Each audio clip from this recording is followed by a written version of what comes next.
आज मैं आपको एक सच्ची कहानी सुनाने जा रहा हूं। यकीन मानिए आपके दिल को छू जाएगी। चलिए शुरू करते हैं। शिवम हर दिन की तरह सुबह 8 बजे चाय पीने के लिए अपने हॉस्टल से बाहर जाने के लिए निकला। जैसे ही चाय की दुकान के पास पहुंचा, देखा चाय वाला वहां पे नहीं था। शायद देर से पहुंचने के कारण चाय वाला वहां से जा चुका था। मेरे पास हॉस्टल लौट जाने के अलावा कोई दूसरा ऑप्शन नहीं था। मैंने सोचा कि आगे जाकर कहीं नाश्ता कर ली जाए। बहुत जोर की भूख लगी थी। मैं आगे की होटल की ओर जा ही रहा था, तभी मेरी नजर फुटपाथ पर बैठे दो बच्चों पर पड़ी। दोनों लगभग 10-12 साल के रहे होंगे। बच्चों की हालत बहुत खराब और शरीर बहुत कमजोर नजर आ रहा था। कमजोरी के कारण उनकी अस्थि पिंजर साफ दिखाई दे रहे थे। वे दोनों बच्चे भूखे लग रहे थे। छोटा बच्चे रोते हुए बड़े भाई को खाने के बारे में कह रहा था। बड़ा भाई उसे चुप कराने की कोशिश कर रहा था।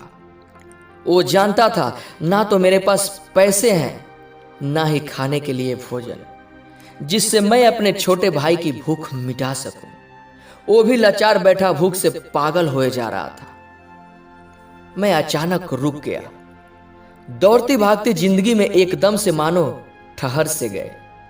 इन मासूम से बच्चों की ऐसी हालत को देखकर मेरा मन भर आया। इनकी भूख को देखकर मेरा भूख खत्म सा हो गया। सोचा इन्हें कुछ पैसे दे दी जाए। मैंने उन्हें 10 रुपया देकर आगे बढ़ गया। जैसे ही मैं आगे की ओर बढ़ा, मेरे मन में एक विचार आया, कितना कंजूस हूं मैं। 10 रुपये में क्या मिलेगा, चाय तक ढंग से नहीं मिलेगी। स्वयं पर शर्म आई, फिर वापस लौटा। मैंने मासूम से देखने वाले भूखे बच्चों से कहा, कुछ खाओगे बच्चे? थोड़े असमंजस में पड़े। मैंने कहा, बेटा मैं नाश्ते करने जा रहा हूं, तुम भी कर लो। भूखा पेट क्या नहीं कराता। वे दोनों भूख के कारण तैयार हो गए। उनके कपड़े गंदे होने और ऐसी हालत में देखकर होटल वाले ने डांट दिया और भगाने लगा। मैंने कहा, भाई साहब उन्हें जो खाना है आप उन्हें दे दो, पैसे आपको मैं दूंगा। मेरी बातें सुनकर होटल वाले ने आश्चर्य से मेरी ओर देखा। उसकी आंखों में उसके बर्ताव के लिए शर्म साफ दिखाई दी। बच्चों ने नाश्ता, मिठाई और लस्सी मांगी। सेल्फ सर्विस होने के कारण मैंने नाश्ता बच्चों को लेकर दिया। बच्चे जब खाने लगे, उस वक्त हमें दुनिया की काफी अच्छी फीलिंग नजर आ रही थी, मानो हमने अपनी जिंदगी की बहुत बड़ा मुकाम हासिल कर ली हो। उन बच्चों को देखकर अपना बचपन जो याद आ गया। होटल से निकलने के बाद मैंने बच्चों से कहा, जो पैसे मैंने दिए हैं उसमें 2 रुपया का शैम्पू लेकर हैंडपंप के पास नहा लेना और फिर दोपहर शाम का खाना पास के मंदिर में चलने वाले लंगर में कर लेना। और मैं नाश्ते के पैसे देकर अपनी दौड़ती दिनचर्या की ओर बढ़ निकला। होटल के आसपास के लोग बड़े सम्मान के साथ मुझे देख रहे थे। होटल वाले के शब्द आदर में परिवर्तित हो चुके थे। मैं अपनी हॉस्टल की ओर निकला। थोड़ा मन भारी लग रहा था।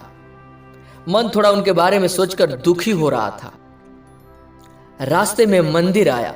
मैंने मंदिर की ओर देखा और कहा, हे भगवान आप कहां हो? इन बच्चों की ये हालत, ये भूख, आप कैसे चुप बैठ सकते हैं? आज हमारे आसपास ना जाने ऐसे कितने लोग हैं जो गरीबी के कारण एक पल के लिए खाने के लिए मोहताज हैं। उनके पास भोजन तक नहीं है, यहां तक कपड़े पहनने के लिए भी नहीं है। दोस्तों, जहां पे इस तरह के बच्चे आपको दिखे, आप उनकी मदद जरूर करें। जितना हो सके उतना मदद जरूर करें। उसके बाद आपको जो खुशी मिलेगी ना, वो खुशी कहीं और मिलने वाली आपको नहीं है। धन्यवाद।